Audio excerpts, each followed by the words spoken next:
This is Frog Valley Tropical Fruit Farm, and I'm gonna go around and check fruit today. Some of the, good fruit, like the jackfruit we still have on the tree, and a couple of egg fruit trees, different types, delightful, grafted canistel, and a Ras sapote. And I also want to talk about how much fruit sales we did last year. So when we started Frog Valley Tropical Fruit Farm, it's going to be 6 years. 2022 will be our 6th year. My partner gave me 7 years before we'd start selling. I told my partner 7 years, because that's really how long it takes for a biodynamic farm to hit its stride when you're growing just perennial fruit crops. I'm not talking vegetables. We only grow vegetables for ourselves. I do all this by myself. I planted this entire place by myself in 6 years. And we have over 3,000 trees. And of course we're gonna have fruit. It's just, people only look at money when it comes to farming. If you don't show records of money, they have zero interest in it, which is a lot of our problems in America, unfortunately, money. But fortunately, we have a lieutenant colonel aviator in the Marine retirement, so I get full medical for life and a really good retirement, and still a paycheck from my partner who's working all the time. They're the ones that were in the military, not me. But it's like, I don't need like tons and tons of money. We're like comfortable. So it's, I just never have been forced to like make money. That's what it comes down to. I'm lucky. I'm very lucky, blessed. So here's the egg fruit. So this is like it's huge, but it's been like so slow to ripen. Gotta have a little bit of push to it before I pick it. And but this past summer we had like an explosion of fruit, of trees that were fruiting, and the mango trees really exploded. I firmly believe this was due to our acquisition of zebus and applying the raw zebu manure and making, zebu manure compost, because we make compost. I don't talk about compost. Compost is something you have to acquire to perfect. It takes time. You got to practice. And so I just don't talk about it. You just have to make it. And don't listen to anybody's rules. You don't even have to turn it. Just throw it in a pile. The more variety, the better. And anyway, so yeah, we make compost and apply it. And but it was the raw zebu manure. For some reason, everyone wants to force growers to use compost. Compost is excellent, but the fresh raw zebu manure is what does it for me, for the tropical fruit. It's just, we had a lot of fruit. So we sold fruit. So I just did my records for the organic certifiers for our 2022 certification, my renewal application. And I had to record how much money we made selling fruit.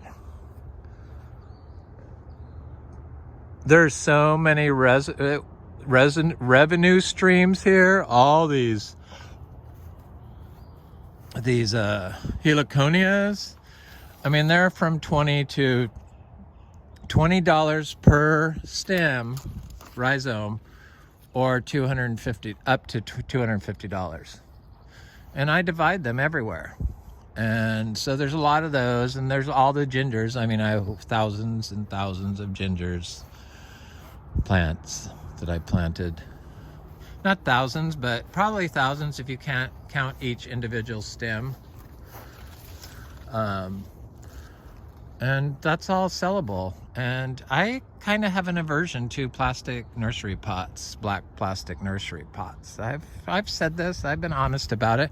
I use them sparingly, but I don't like them. And I knew I didn't want to do a nursery, but so we don't have a nursery license. Probably a lot of people don't even bother getting the nursery license, but we like to be licensed and certified. That's just who we are. And so we don't do the plants, but rhizomes and stuff like that could be sold. And, you know, that includes all the bromeliads and all the different house plants you have, and then all the scion wood. I mean, that's like a, and then let's talk about the leaves, the leaf teas. I love doing that video yesterday of the neighbor's farm because it really shows the they're two completely different farms that kind of, well, his farm started a couple years after this one because it took him a while to clear cut the forest. But two completely different growing systems. His is like all in pots, in black plastic pots. Mostly it has a few mangoes and other things in the ground, but it's mostly a nursery pots, and then the ground is covered in black plastic, and it's like the complete opposite of this. He would have made more money selling his house if he had left the forest. People moved to Vero Beach because of the trees. I mean, they go to the island and they see the beautiful oak trees. That's what they like. What's the difference between Vero Beach and other areas in Florida? This part of Florida, the East Coast. From what I've been able to see.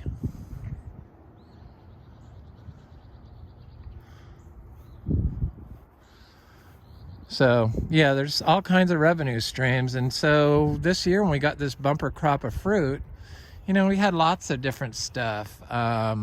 Star fruits I could have sold, guavas I could have sold, but the mangoes sent me into a tailspin. We sold $2,000 worth of mangoes, our first time selling fruit. It was like $1,985.13 or something like that. And then I sold like $500 worth of MB just off one tiny little 7-foot tall tree, which I've since done cuttings of the fruiting MB tree in pure zebu manure and have planted in the ground, and they're growing fine. So I did some hardwood cuttings of it, and it appears like this stuff is growing, and in pure zebu manure, and then planted in the pots. And I haven't shown it yet, but I'll show it. I don't try not to look at it. It's in a black plastic pot. I have to get my third COVID shot today because I'm a compromised person and elderly. Oh, never thought I'd be in that age group so quickly. So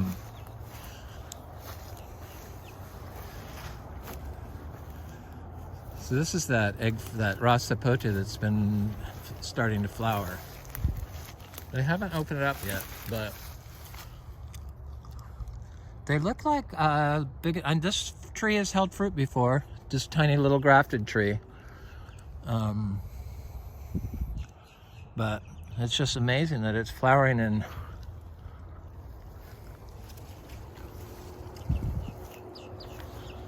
Now we have one jackfruit left, and it's just not ready yet.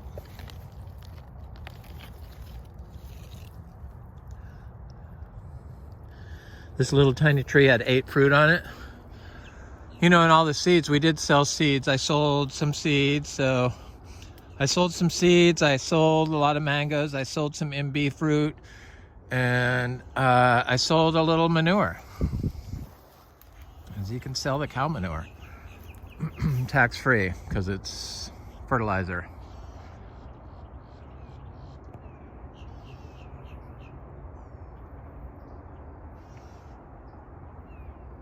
Fertilizer or poison, depending on how your cows are grown.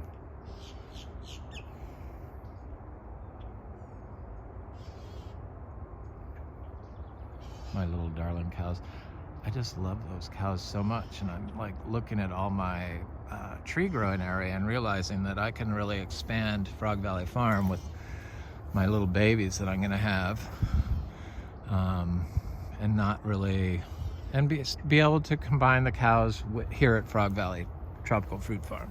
My love of the cow, the animal husbandry aspect.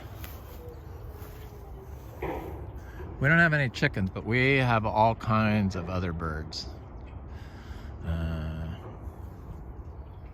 I've always been a horse person. You know, horse people are always snobs to other animals. It's true. Generally, they like them, but the true love is the horse. So it's kind of surprising that I've like moved on to the zebu.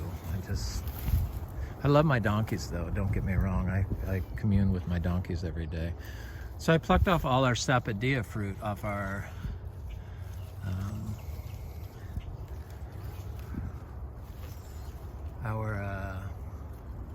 little trees. We have about 30 of these trees.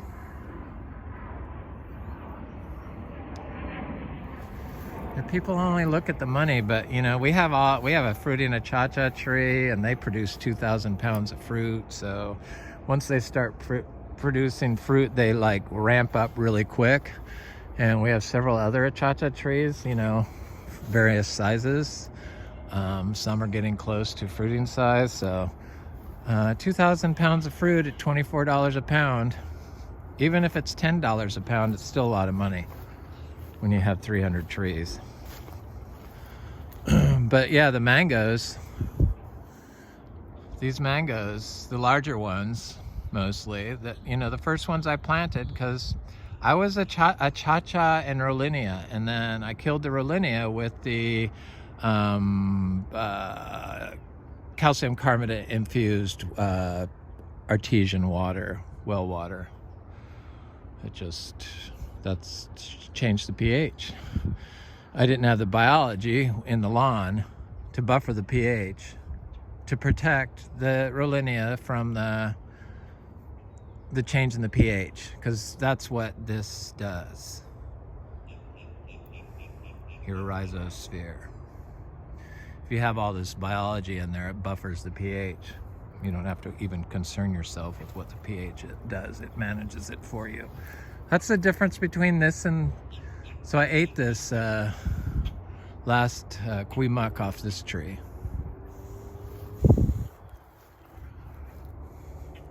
Yeah, it buffers the pH for you. So all this natural growing methods, that's the difference between us, is we have it's a garden, and that's a nursery. So I do not want to sell, just so you know. It's not, I did it for publicity, but it prompted the neighbor that's been giving me problems with his pollution to put his house on the market, and to really show the difference between regenerative agriculture and not. Because that's not. If you think that looks good, which there are people that do,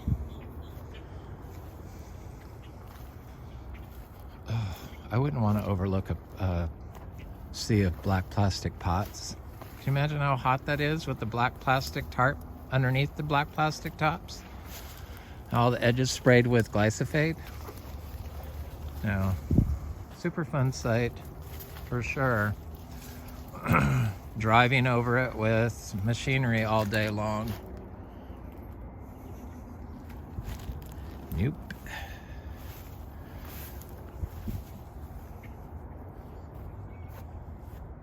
People equate this, you know, in these parts. The Tampa Bay area, the Gulf Coast, is much more progressive. But here they look at this as abandoned, not as chop and drop.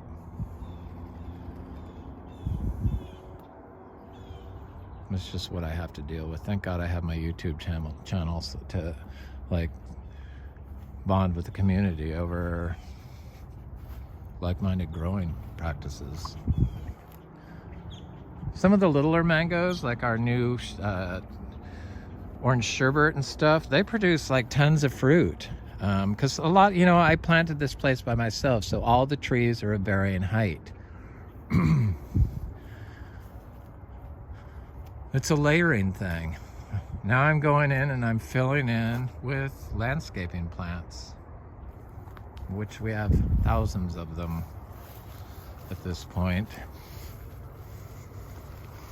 I tried to divide the bananas, but there's too many frogs in them, and they were like, I did one and I felt bad, so it's not the time. They're namois, so they can grow in big clumps, which is kind of cool. I love those big warts on these giant oak trees.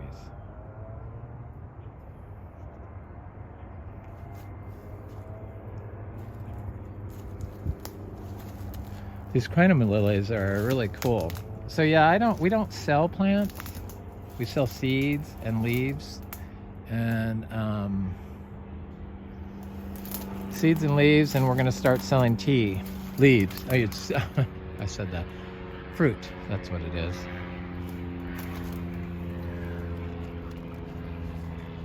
There's all these gingers, they're like tea leaves. They make me feel better, I know that. But look at this oak tree. It's like, it's bizarre how people cut these down. He didn't have big giant ones like this property, but he had some that could have been close, maybe.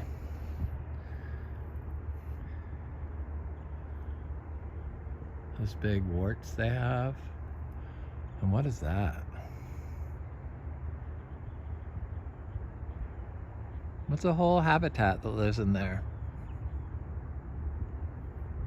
But these crinums, look at these seeds. I thought these were mushrooms when I first saw them. It wasn't that long ago. It was this past summer. I'm like, oh, look at all those mushrooms. And then I'm like, touched them and I'm like, those are not mushrooms. Those are seeds, green ones. I had the variegated one, crinum, and I have a really dark bronze one. Stays bronze in shade that I collected seeds from all kinds of different dark crinums and all over Vero Beach, and saved the one that was the darkest. So it's really a Frog Valley farm. Curated variety.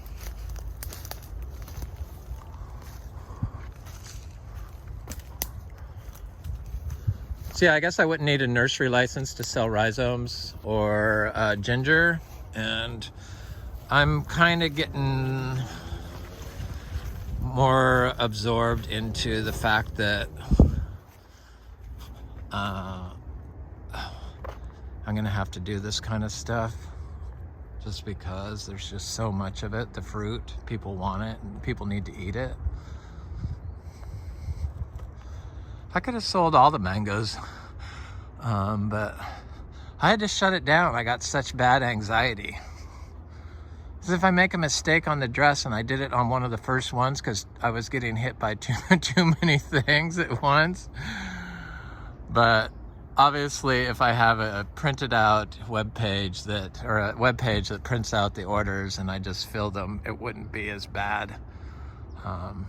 So I created my own problem by not being prepared. Let me go look at that citrus as I'm looking at fruit. Yeah, I could have sold a lot of guavas, and I also don't want people coming over to the house. That's like my biggest fear, is to turn this into a farm stand.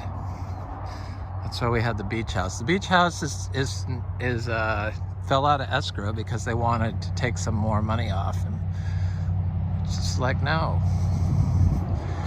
We think we're gonna just build a new house on it. I mean, we've had it so long that it's. I'll just put a brand new house on it, and then I'd probably go up there more.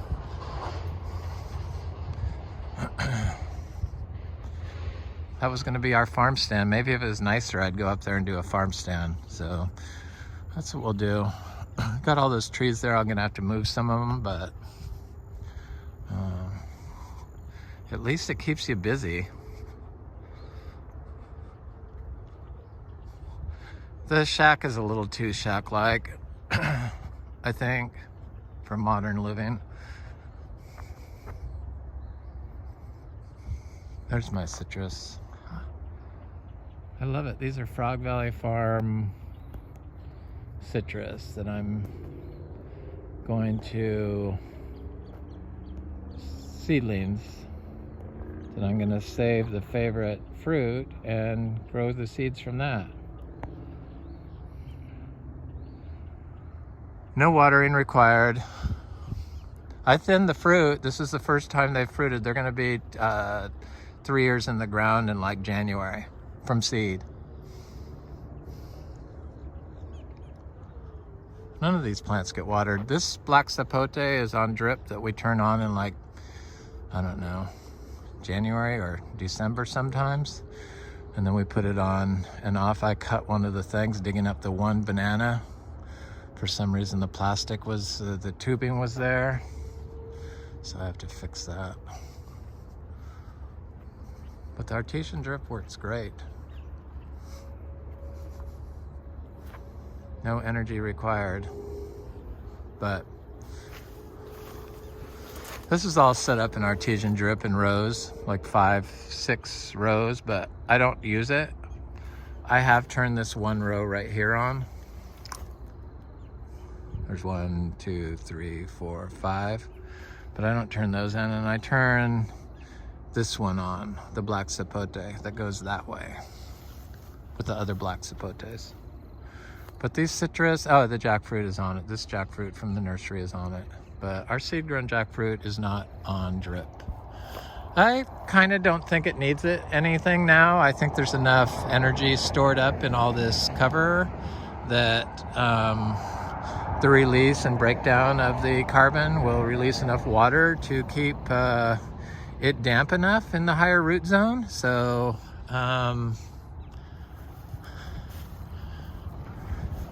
for these nursery grown trees, because that's the only reason why we water is because of them. Vegetables are coming up.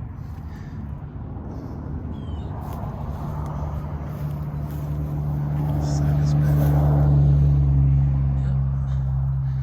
Yep. Yay. Winter is good for vegetables here in Florida. We have lots of black sapote. I might spur myself into selling some of that. We just have so much of it. We're really going to focus on the seeds and the leaves and the fruit, of course, because when you have 3,000 fruit trees, you have fruit, even if you don't water like us.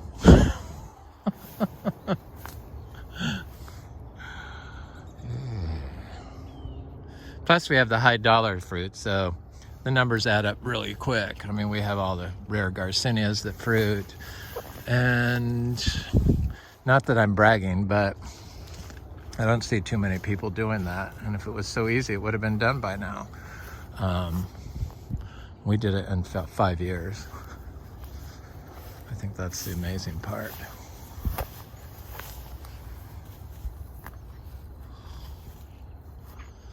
Anyway, this is Frog Valley Tropical Fruit Farm. I'm going to check that Wanabana, because there was what might have been some fruit set on it, but I'm not sure. It's big enough, it should have fruit holding on it.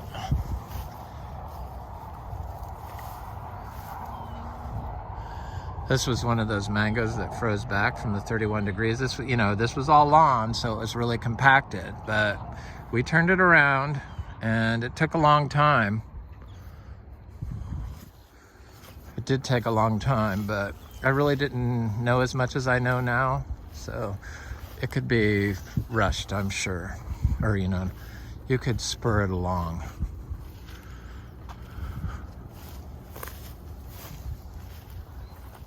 Okay, is there? No, there's not. I see. They fell off, of course.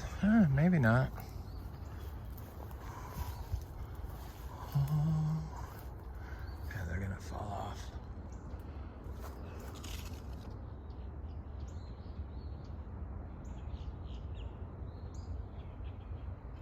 Yep. Anyway, this is Frog Valley Tropical Fruit Farm, and I hope you enjoy your day.